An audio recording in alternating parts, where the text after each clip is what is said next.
Hi everyone! Naubusan na pala kami ng snack at bread sa bahay. At kaya naman ay naisipan kong bumili sa store na malapit sa amin. Alam nyo ba na 5 minutes away lang ito sa amin? At kasama ko ang aking bunso. Alam nyo ba guys na per kilo ang mabibili yung mga snacks nila dito? At makakabili rin naman kayo ng isa o dalawa, depende sa inyo. Halos at lahat ng Chinese snack ay makikita nyo sa store na to.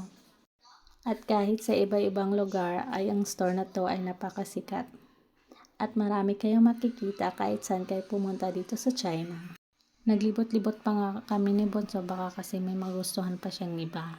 Kasi ang una niyang kinuha, yung potato chips. At wala na siya ibang gusto pa.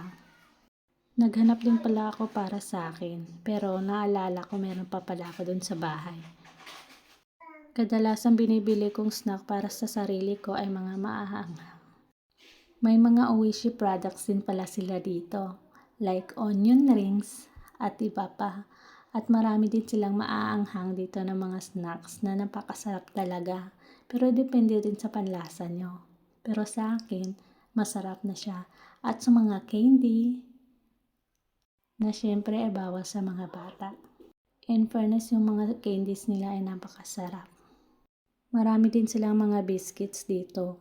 At may biscuits din akong kilala like Oreo at saka Overload.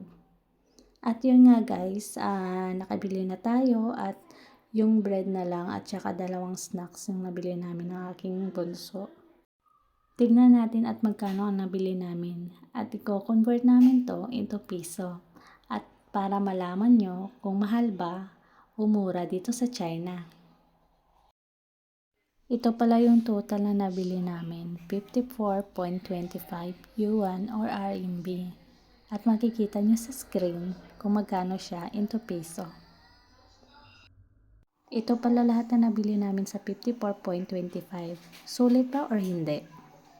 Thank you guys. Stay watching.